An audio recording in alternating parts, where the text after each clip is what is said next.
All right, what's up, everybody? Welcome again to The Push, presented by Bodyslam.net.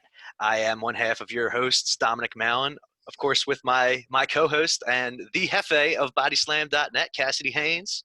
How's it going, guys? And we are here today with very special guest, the real mean girl of AEW, Dani Jordyn. Hey, what's up? Thank you so much for joining us. It's a pleasure to have you on, and definitely for taking the time. Oh, of course. So obviously you have a very busy schedule. You've been doing your thing with AEW now, pretty much exclusively, correct?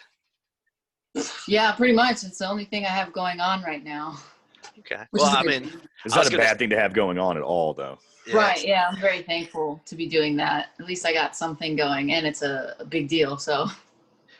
Well, and prior to AEW, back when everything was still a little bit more opened up, you had a whole lot going on. You have a very accomplished independent scene. You're on NWA Squared Circle, or I'm sorry, Circle. I always say Squared Circle. Circle right. I did the same thing for the longest time. But eventually you chose AEW, and what made you want to land there on that promotion? I mean, it's just kind of where I ended up. I mean, I'm still like a free agent and everything, so I'm up in the air. But thankfully, I get to go back consistently, which is very cool for me. But yeah, it's just I didn't really like say, hey, I'm going to go to AEW. It just kind of happened with the school that I train at and everything. I train at the Nightmare Factory, so that helps a lot. Yeah, I just got asked to go one day, and I was like, absolutely, and then I just kept going back. So. What brought you to the Nightmare Factory in QT Marshall and his school? So I started at the WWA 4 in Atlanta, and that was the most affordable public school for me at the time when I was starting. And that was in 2017 when I first started. And then I was there for, I don't know, like a good 2 years or so. And then, Curtis Hughes was still running it then, though, right? Before AR Fox. No, actually, I started when Fox took over. Okay, yeah. Gotcha. I don't know exactly how long it had been since he took over. I think it wasn't that far. About the same time, yeah. I think it's right around then. Yeah, it was around the same year or so or something like that. But yeah, so I was trained by AR Fox, which was great. And then I just the stigma of get as much training as you possibly can from anybody. So I was just branching out and trying to find different places to go and just get more knowledge everywhere, aside from seminars and stuff like that. And it was called One Fall Power Factory at the time with QT. And it's just such a nice facility. So they were at one place and then they upgraded to another location and then they split the location with somebody else. So it's an actual sports facility. So there's a full gym with powerlifting equipment and all kinds of stuff. And it just looks beautiful and it's just so cool. It looks official, like a training center. So I was like, ooh, I want to go there. It just caught my eye. And I just hit him up and I was like, hey, I just want some tightening up in these areas. And he was like, yeah, come on in. So just started going there and it's been great ever since. That's cool. And that kind of a facility probably appeals to somebody like you because you don't just you didn't just grow up in wrestling. They talk about all the time on AEW about how you had a soccer background as well. So yeah, multi-sport athlete. Do you still follow along with any other sports, or are you now that you're committed to wrestling as a career, is it all just focused on that? Yeah, pretty much. Ever since I started wrestling, I before that, my real life, I would I was just working a regular job and following sports that I like. I'm a New York fan, so because I'm from there, obviously. So Yankees, Giants, all that, and I kept up with all of it. And then once wrestling started, it just took over my life completely. So I have not been able to keep up as hard as I try. I even get the notifications on my phone still, but I still can't completely keep up with it. It's hard for me to watch all the games. I don't even have cable, so because I don't need it. So wrestling just kind of took over, and I haven't followed it since 2017, pretty much. Isn't not it crazy? they're doing anything, not my teams are doing anything, but it's still early. I'll tell you what, Dani Jones looked a lot like Eli in week 1, but he could bring it around. Man, my Falcons look terrible, bro. And don't hate me, Dani. I don't want to ruin this immediately, but I'm from Philly, so I'm a strictly Philly fan. All right. Well, I guess. But Dani, wait! It's I have not good much news. better. It's not much better. I'm an Atlanta fan, so we got that '90s rivalry going from the Braves Yankees there that ruined most of my childhood. I don't really have a huge problem with Atlanta teams. I just think that the fans are annoying. No offense to any Atlanta No, fans. we are. It's fine. Like, I live here and everyone's annoying, but it's just, I think it stems from this this middle school trip that I had once. I went to middle school in like North Carolina. Like I moved from New York to North Carolina, and I started. I live in North Carolina, actually. Yeah. Right now? Yeah, I'm in Asheville. Oh, nice. And where? Asheville. Yeah, that's where I lived, Asheville. Holy shit. Oh, no way. Yeah. Wait a minute. This is wild. All right, we'll talk about this later. I think I moved there in like 2008, and then pretty much just in time for high school. And then I graduated high school and moved to Savannah with my mom. But yeah, so I was in middle school. Like as soon as I moved there, I started just in time for like the second half of middle school. We had a field trip to Atlanta, randomly enough, and now I live here, so weird. But we went to like the aquarium, and then we went to a Braves game, and I could not. This thing, what is this? The hammer thing? The tomahawk chop. It was like every 5 seconds this happened, and I was like, "Stop! I'm gonna shoot somebody." Yeah. And that's where my annoying thing stems from. But Oh, I can get it. I get it. No, I love it though, because I grew up in that when I was a kid in the 90s, so that was huge back then. It's nothing like in the 2000s. The fans were soured by that point because we had lost so much over the years. But yeah, I had no idea that you were from Asheville. That's even more small world right there. Lived there for about 5 years. So were you there? You were there at the time then when Cash was actually in there, up there in Asheville still. Because that's when I did some shows at the Orange Peel with him. We promoted a show there 2010, 11 area. So were you there in that time, or had you already gone away by then? 2010, 11. Yeah, I was there. Okay. Yeah, because he was still in the area. 12, 13, something like that. I think 2012. I graduated high school in 2012. Do you remember any of those random wrestling shows that were at the Orange Peel? No, I don't. I only heard about concerts then. I didn't hear about the rest. That's we did cool. we did like 4 wrestling shows, and I actually promoted those shows. And I had cool. I had Cash on it. I had Skyler was on it. John Skyler. I saw you guys twittering or cool, yeah. back and forth. Yeah, I know him well. And Chase Owens was on my show. We had a bunch of stuff. So yeah, that's wild that you were in the area during that. Random. And I wasn't even like interested in wrestling then either. Like I had watched it obviously, but I didn't I've not even a thought in my mind of like I'm gonna go wrestle. Not yet. Did you ever bump into Edge in town? Because like everybody I know would see him at some point doing something in Asheville. No, I didn't. Maybe I wasn't looking for him hard enough. Yeah, I ran into him at concerts and at movies all the time there at the. Oh, wow. Yeah, he would just be outside just hanging out. I wonder if I have, and I just didn't realize it. Probably because I was standing around and I would always be like the only one that noticed him, and I'm like, why is nobody freaking out but me right now? And I have to point it out to people. Out of context, though, once he cuts his hair and he's got the beard going, he looks a little bit different than the way he did as a wrestler. It's probably easy to blend in. You just don't expect to look over one day at the movies and be like, Edge? Right. So I'm not looking out. Pretty random. But you mentioned how, just a few years ago, it wasn't even a thought in your mind that you would be committing to this, and now you're on national television and you're a household name. Was there any specific catalyst that kind of made you shift gears and commit to it professionally, or was it just like kind of a snowball thing? Yeah, I guess both. The specific part of it was I don't know, it's kind of weird. It's like 2 different stories combined into one, so I'll do my best. So I was an extra. The first movie extra work I did was for the movie Baywatch. So that's The Rock was in that. So that was around the time that I was like watching wrestling nonstop. Like every day that it was on, I was watching it. And my stepdad helped me get back into wrestling like after high school and everything when I had the time. And I wasn't like doing school stuff or soccer, sports and stuff like that. After school, I would just watch wrestling with him. And then when I graduated, that's all I did was just like watch wrestling and work. So I got really into that, and I loved the women's wrestling. And then once I landed that movie spot, I was on set for like 2 weeks, but like it was like 7 days, but like spread out over the time span of 2 weeks. So I saw The Rock like every day that I was there, and I was like, oh, this is so cool. He's my idol. Like he's my career idol. So I want to be like him, So seeing him in person was like something clicked, and I was like, if he's my career idol, like I want to live how he lives, in my future and be that successful in different areas of work like he does. Maybe I should just go wrestle like he did. So, and I was like, I like it already, so maybe I should. And never talked to him or anything, just like a wave hello and a smile or whatever. But that to me was like, he's real, and it could be like, maybe I could do it, even though I'm not like this 6'5", jacked guy. And then the women's revolution started happening. And it was around that same time that I did the extra work for Baywatch, because I did that in like 2016. So, the 4 horsewomen got called up to the main roster. That day, it like really clicked for me, because like I didn't really know a lot about independent wrestling. I had no idea that stuff existed.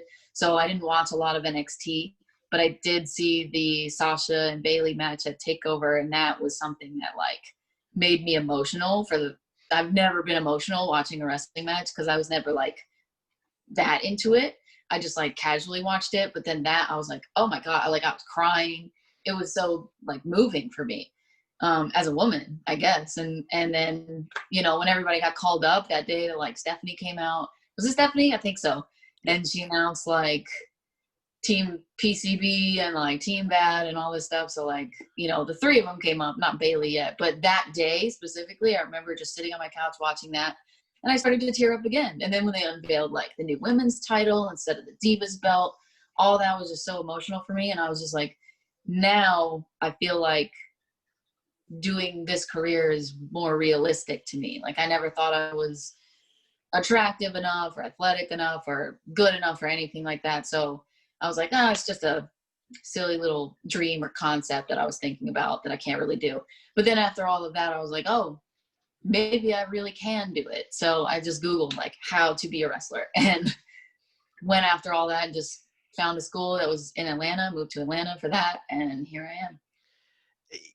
It's so crazy to hear the story the way you tell it. And when you got started, you said, I hope I tell this right. And it's wild, because I actually was blessed to be able to go to that first takeover with Bailey and Sasha, where they had that match. So I was there live, and everything you said, I mean, it's one thing to come from a male's mouth, but to be there in the arena and to see just how many people were so invested, how many women and Right. girls were so invested in that specific match to an emotional level, like you said, where it really felt like it was more than just a match. And even after that, they didn't get the main event that night. I think it was Finn Balor and Kevin Owens. And I think, I could be wrong. I don't remember. But regardless of that's the thing, nobody really remembers, because everybody years later is talking about that match. You're talking about, you watched it and you were sitting on your couch getting emotional. And I remember looking around and just enjoying the match. But like I said, from a male, even though I try to think that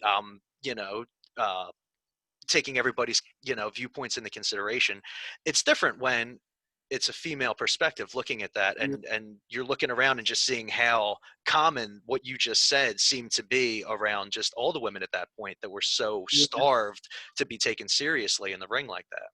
Yeah, that was really moving for me. And even before then, obviously, I really liked some of the women before, like the NXT women got called up, like, Paige and AJ and Beth Phoenix and Natalia and Naomi, all of them. Like, they're so talented. And I was so glad that all that stuff started changing, so that people, all the women that were there currently, or that at that time, were able to like really focus on their actual talents instead of anything else that they had to focus on, because I didn't like the way that women's wrestling was when I was growing up. I never watched it because I didn't like it. No, I'm just like being honest.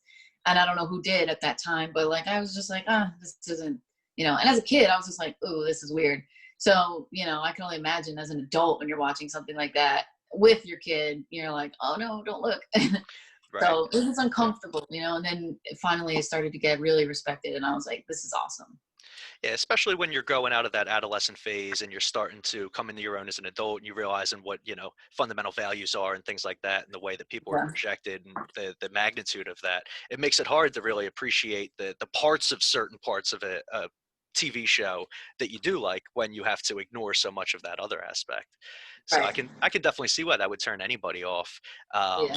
But I think it's so cool that, you're talking about how you were inspired by the 4 horsewomen, and it's wild to think that there's probably girls and guys, honestly, that are maybe 3-4 years younger than you, who maybe just started watching wrestling within the past 2 or 3 years, that, well, if she's committed to it, I could be committed to it. I could be the next Dani Jordyn, maybe. Or Yeah.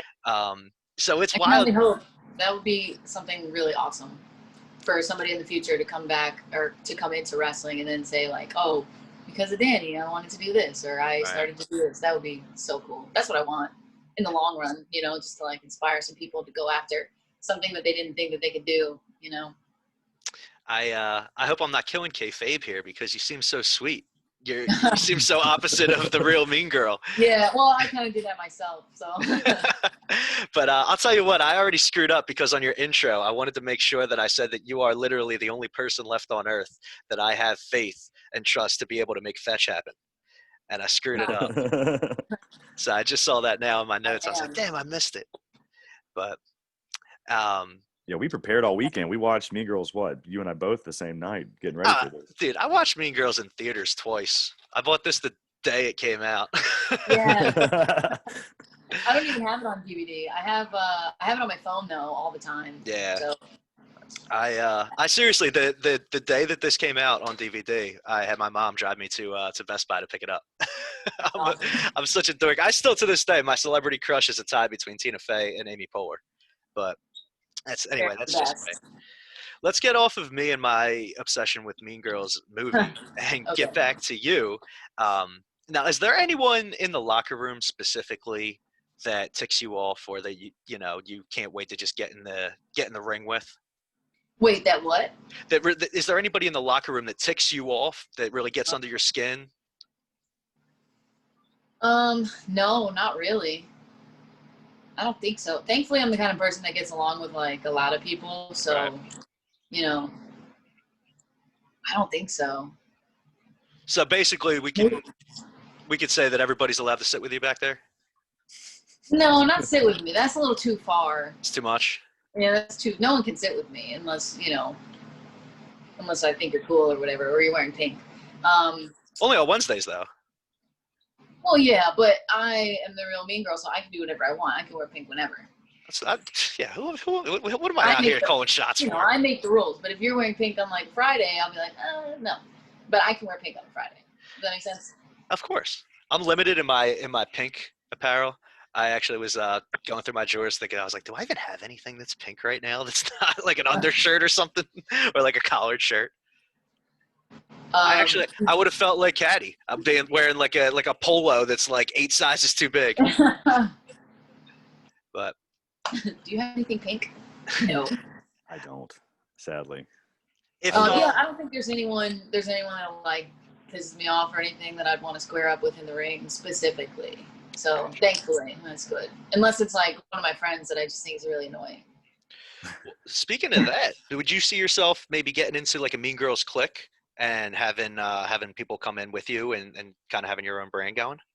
Yeah, I think that would be really cool. I don't know when it would happen or where it would happen. I feel like I'd have to be somewhere consistently for that to build into a good stable, and then the 3 of us would have to be there consistently. So it just depends what promotion wants to get on top of that. And obviously I would have a say in, if not all the say, 100% of the say in who my team members are. Sure. But yeah, I would love that. People already tweet me and message me all the time on all different kinds of platforms, like, oh, you should be in a stable with this person and this person. It would be really cool. So they Photoshop us in. And so there's definitely a lot of options. There's a lot of people that want to team with me. So get in line. But just kidding. Yeah, I don't know. It's a toss-up. There's so many different options that would be good to like partner with, but it's hard. Yeah, it would probably be unfair to ask you to name people individually, right? Yeah, right now it's a toss-up. I can't tell. Sure. Well, now what if you were able to pick one person from the Mean Girls cast to come into real life and be your real life tag partner? Oh. Ooh. Oh, that's a good question. No one's ever asked me that before.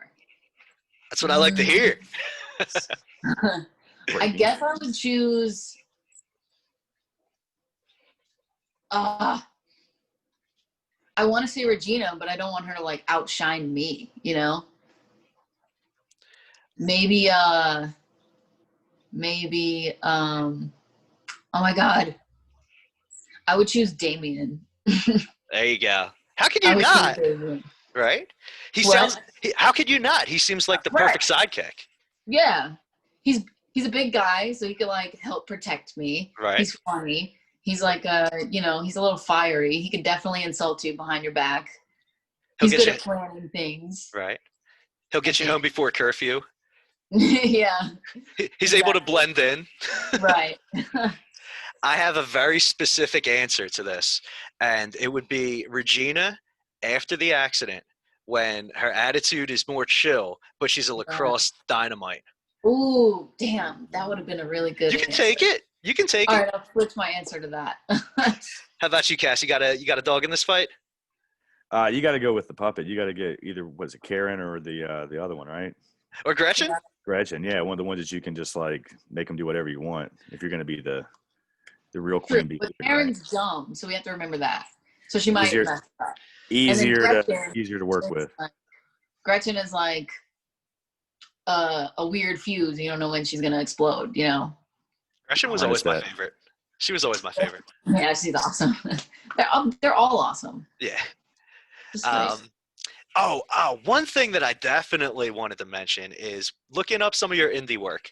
You, at one point, were coming out to the jam from the movie where they're walking through the hallway where you got the drums going.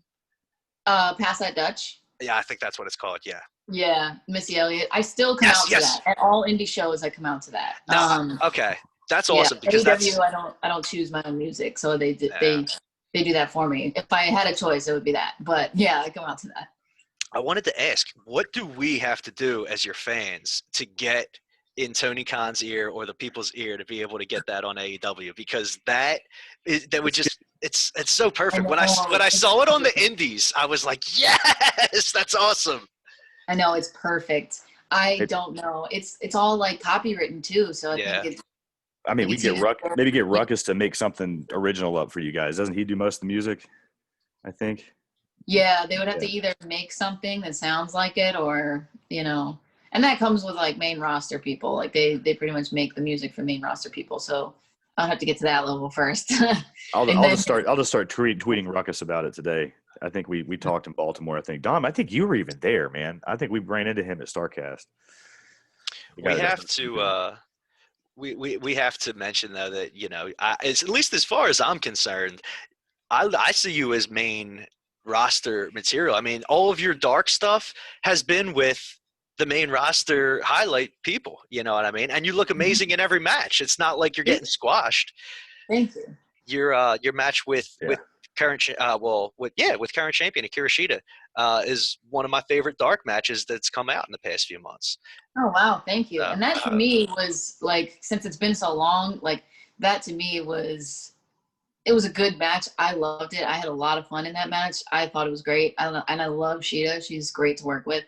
But that to me, like looking back on it, I'm like, oh, I wish I could redo it now. Now it would be like so much better. I'd move more fluidly, like, because I just critique myself very hard. So I'd be like, if I could just have that one more time, and do the same match over again, or like, or have another match. I don't like doing the same ones, but I wish I could redo it now. Because looking back on it, I'm like, all right, I've improved myself, the way I look, all that stuff now. And that time I was very rusty too, because I hadn't been in the ring in a while. So I was like, all right, here we go. Let me get this match over with and get blown up in the process. But I still really loved it. I wish I could do it again. But that match was really good. A lot of people said that. A lot of people were like, this should be on Dynamite or something. And that meant a lot to me. Yeah, and you're sitting here not resting on that and saying, "Oh, good. As long as I can do that again, that sounds good." You're sitting here talking about, "Oh, I wish I can get another shot at that because I know I can do this, that, and the other thing better." As we're telling you how much we enjoyed the product that you put out previously.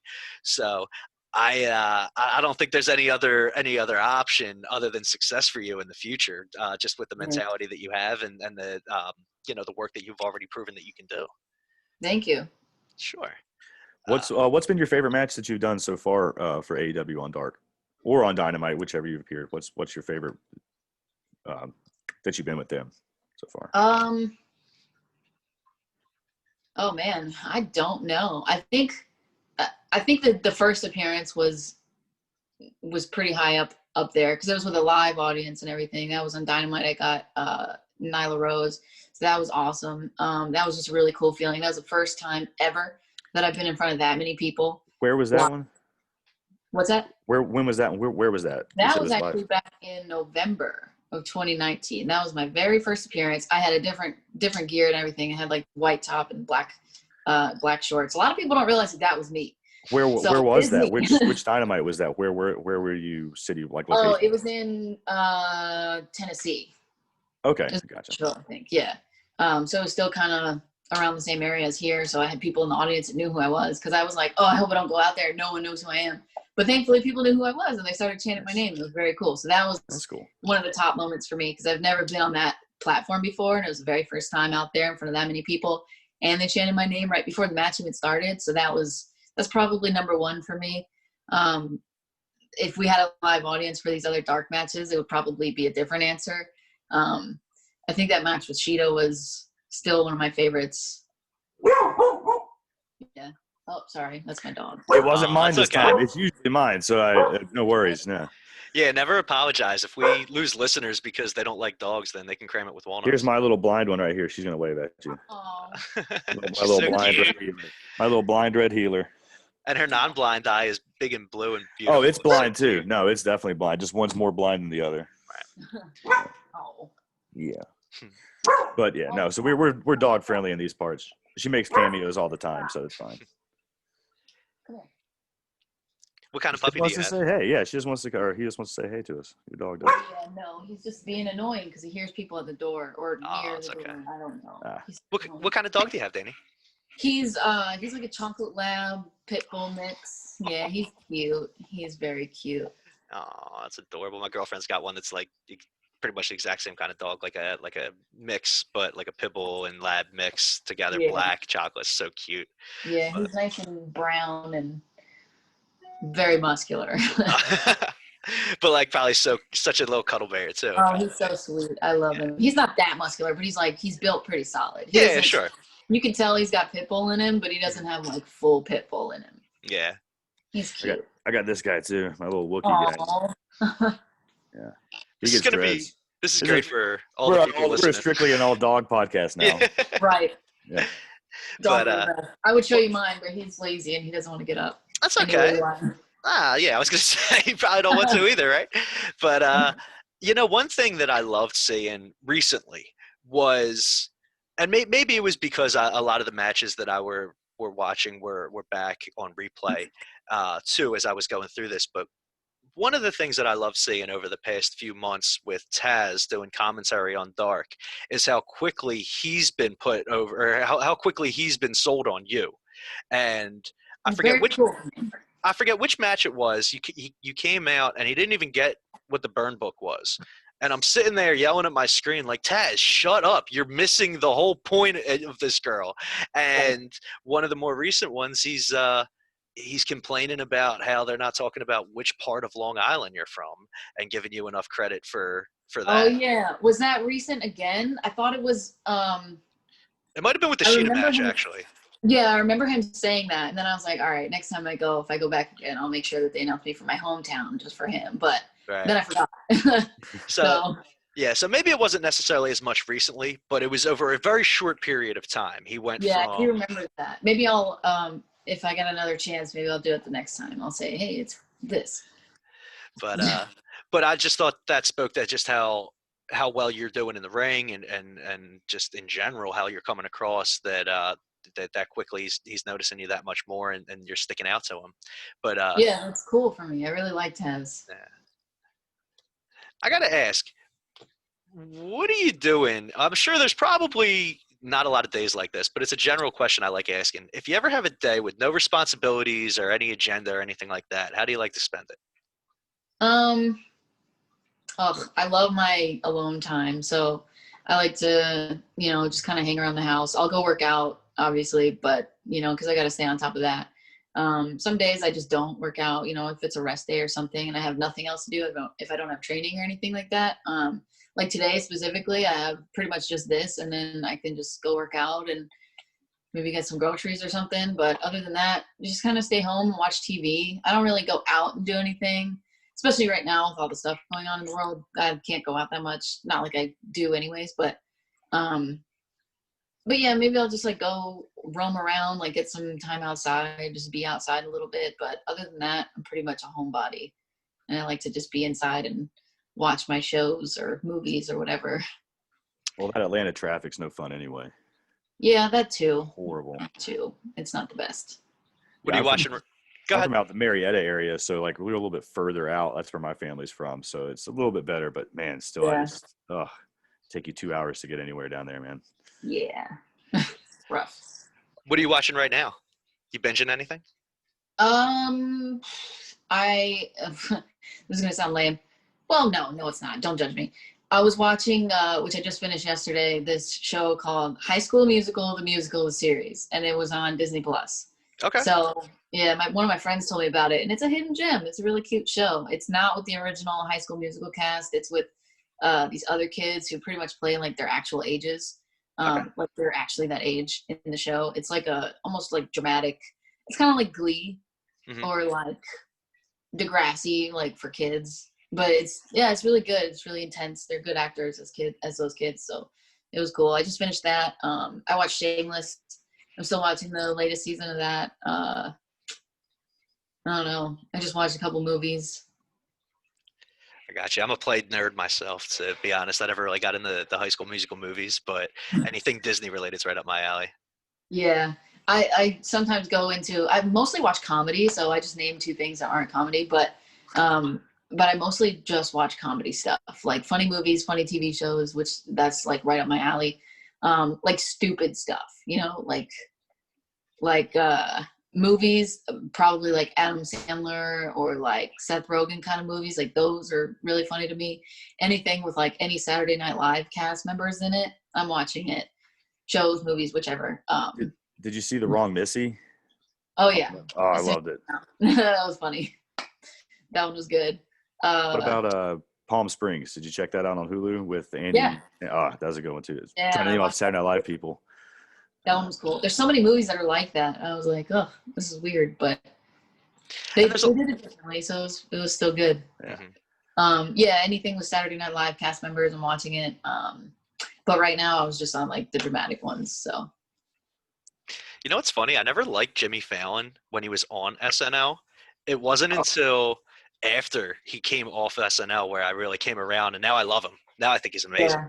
I hear that from a lot of people that they weren't really a huge fan of him because he always laughs like Yes. in the sketches. Yeah, you can't keep it together. He still does that, but it's funnier now, I guess. Yeah, now it's like charming. Back then it was don't you cop out of this skit. Well, I think I saw that like it was a thing where they would try to make him laugh. Like it was that was like what everybody would try. Like Will Ferrell, Horatio Sands, like they like do like a dress rehearsal, like a run through where they wouldn't show like what was that skit that they always did where he was like in a store like criticizing people for how they dress, like in a high-end boutique or something like that. That skit, like they would never show what like Horatio Sands would show up wearing or what Will Ferrell would show up wearing until like actually happened. So his reaction was that one like, where Will Ferrell came out with like with the mini phone, like so he had no idea what he was going to do. He had no idea he was going to be on the little scooter and wearing, and all that was the first time they saw it was when they actually came out and did it. And I love when they do stuff like that. Like it's the Looney fun. Tunes jacket, same thing. He was like, it's an original Looney Tunes jacket. He had no idea Horatio Sands was going to show up in a Looney Tunes jacket. So like his reaction to that, why he just can't hold it together, was because they were just trying to literally just make him laugh every time. Yeah, all that stuff is so funny to me. I love the sketches that he does on his show too, on the Tonight Show. Oh my God, they're so good. I wish more of those were on Saturday Night Live, but I guess it's better that they're not and they're just on his show because man, they're perfect. They're so perfect. Like the Real People Fake Arms one is one of my favorite ones. Anything that he does with Justin Timberlake is hilarious. It really is. And you know what's funny? I feel like anytime that either the two of them are on SNL as hosts, or like anytime either of them are on as hosts, you know the other one's showing up. Or anytime that Timberlake is on the Tonight Show, it's always like must-see TV.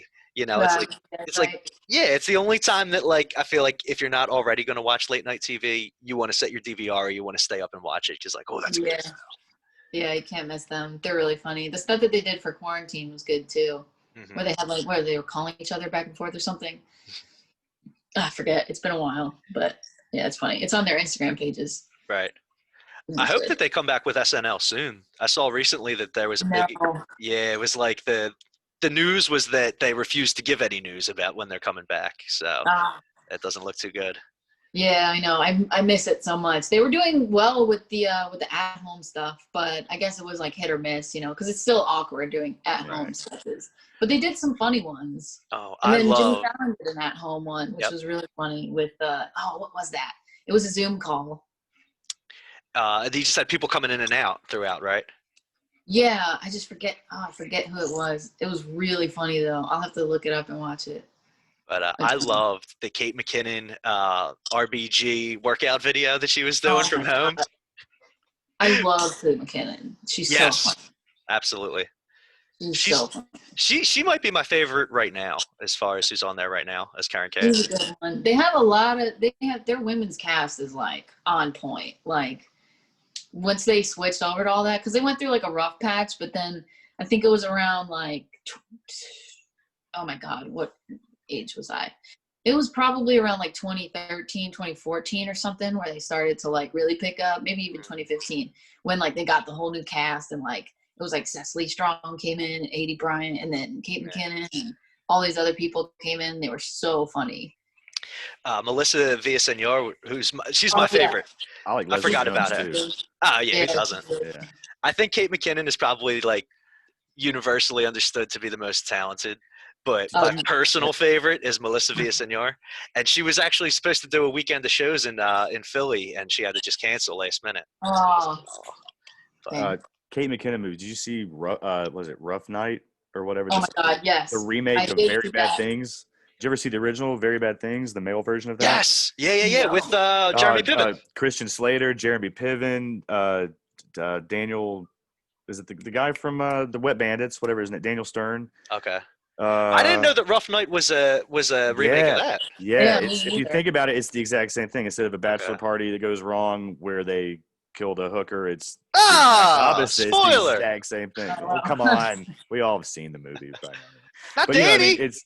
Not me. She didn't see Very Bad Things. Unbelievable. No, that's Rough Night. They do that in Rough Night too. You're not going to be able to sit with her now, man. Well, that's what I get. But no, yeah, I remember I really liked that movie. Like she was great in that. She's fucking wild card in that movie. I'll have to look into that. Rough Night, yeah. That's who else is that? Scarlett Johansson and this one lady who I forget what her name is, but she was in like 21 Jump Street. She's really funny. Yeah. I always forget her name. I don't know what it is. The girl from Workaholics. Yes. I know who you're talking about. Yeah, I don't know her name. I forget. Oh yeah, that's a under the radar one to watch right there. I highly advise that one. The other girl from Broad City. I don't know if you guys ever seen that. I love Broad City. Yeah, that girl. She was in that movie. Yeah, that's a good cast for that movie. It was funny. One of them is from Philly. Probably that one, right? I forget which one. I'm blanking on her name. She just had a stand-up on Amazon Video within the past year. God, we are so bad at people naming names here. But we got the internet in front of us, and none of us are using it. It's fine. Whatever. This is the Dani Jordyn interview. We are we're strictly here to plug Dani Jordyn's brand. What are we doing? We're getting off topic. That's what we do here. I actually, as far as I'm loving just sitting here talking to you. To be honest, I thought for sure we were going to get berated just because you are the real mean girl, but you are the sweetest real mean girl in the world. Thank you. I try when I do my interviews, I try not to be, too mean. I'll like switch it on and off occasionally because I know that people like that. But but other than that, yeah, I'm just myself. I'll tell you what, if we're blessed to have you back on in the future, you can feel free to kayfabe as much as you want and dig into either one of us. But yeah, sure. But thank you for being such a easy interview. So today I have two questions. One's personal for me. Another one is just another one that I always ask everybody. What's your favorite cheat meal? Oh my God. I've been thinking about cheat meals so much lately. I don't know, probably like pizza, or I really like a good like restaurant burger, There's a difference between like a burger and then a really good restaurant burger. So restaurant burgers. You've been to the Vortex and had the cardiac or the whatever it is, their burger, the egg and all that good shit on it. I went to the Vortex once and my friend got that one and it was huge. And then he got like the loaded fries or whatever comes with it. Yeah, he got like the whole deal. Didn't eat it all, but I've seen it. It's crazy. I wouldn't get that. I would just I'm good with like the basic like bacon cheeseburger or something and some really good fries. That's always good. Or then there's this place that one of my other friends just showed me. It's called Hot Dog Factory, which is like a thing in Atlanta. Place is good. Yeah. It's a good, yeah. Yeah. And everybody has to go to the Varsity, which is not really that good. It's just a staple of like greasy diner drive-in kind of. Yeah. Get yelled at by the staff if you don't know what you're going to order by the time you get up there. Good stuff like that. Yeah. Have you been to any of the chicken and waffle places? There's like Nana G's and Harold's are by two places in Atlanta that I try to go when I go down toward the south side. Have you ever checked out any of those? No, I haven't, but I should, because there was a time recently, like a month or so ago, that I wanted chicken and waffles because I've never really had it before. Like, I don't know why. All my friends have had it. They're always like, "Oh, you should get it," because I think Nana G's is the place in Atlanta that everybody goes, or Harold's. What's called again? Nana G and like Nana, like your grandma, Nana G's, and then I think the other one is Harold's. Those are the two places that I've been, and I think Nana G's is the one that everybody goes to the most. Like that's the favorite. But check that out then. Yeah, they're both on the south side, I think, kind of more towards the airport area. But okay, cool. I made the mistake of getting chicken and waffles from like IHOP. Oh, it's so bad. Same. It's not the same. It was like chicken fingers, and I was like, "Oh, this is disappointing." No. So, whatever. Yeah. I'll get some real ones soon. I just have one more written down. Now everybody knows that mathletes is social suicide, but I did Model UN in high school. Am I doomed as well, or is Model UN excusable? Be honest. I want you to be honest with me. Am I doomed? Yeah. Fuck. All right. Well, it is what it is.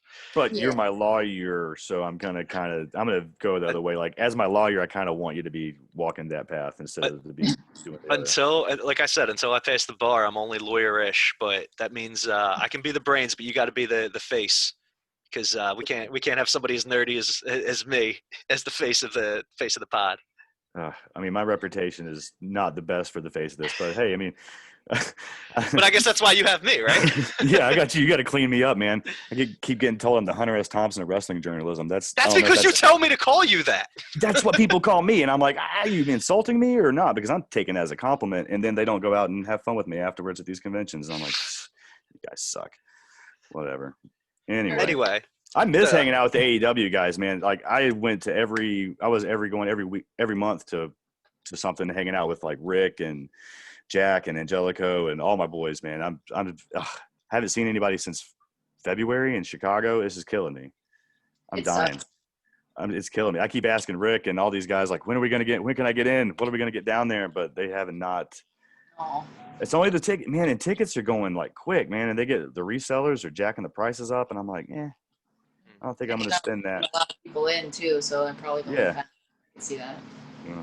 I've been to Daly's place a few times. It's a nice venue, but like I don't think I want to pay like the resale like $300, $400 a ticket for sitting like up in the second or third row or third level. You know what I mean? I'm like, nah, a $30 ticket 10 times or 100 times the price. I think I'll pass.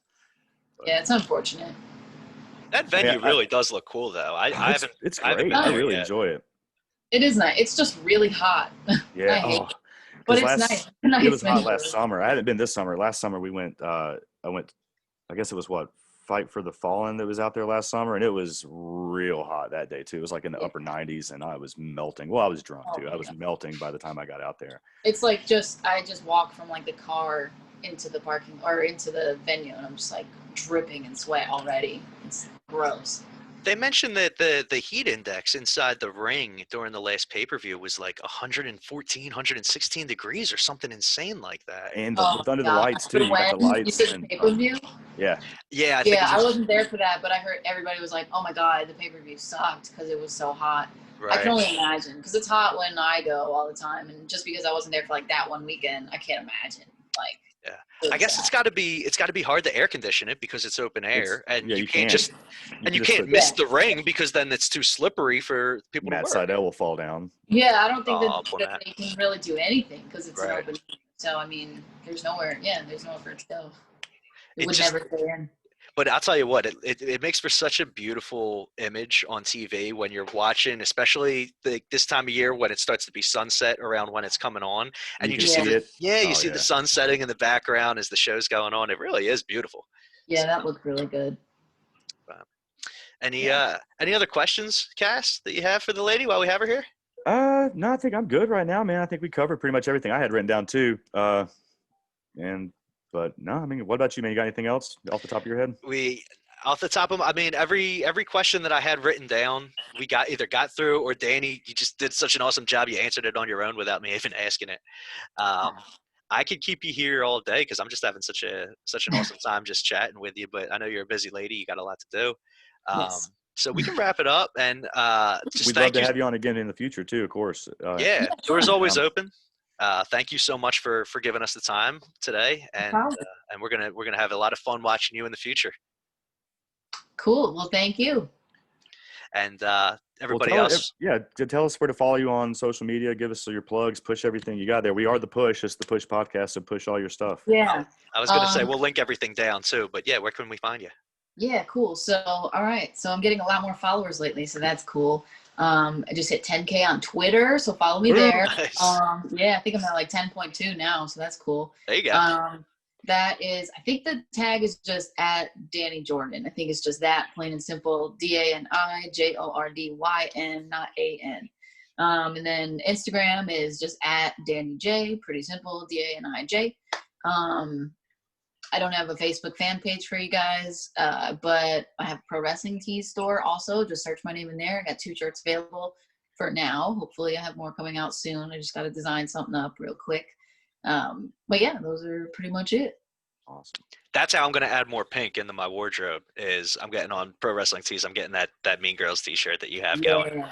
Well, Yeah. I mean, it says Dani Jordyn, but in the Mean Girls kind of magazine, that's It's in what the I'm burn getting. book cutout letters. Yes, exactly. Yeah. So I will definitely grab one of those. You all should too, and just follow along in the links that we have below where we turn it on, and you can follow along with Dani on her rise to AEW stardom. Yeah. All right. All right. Well, guys, thank you so much again, Dani. Thank you. And Thank you very much. We we'll be appreciate watching it. soon. No problem. Bye, guys.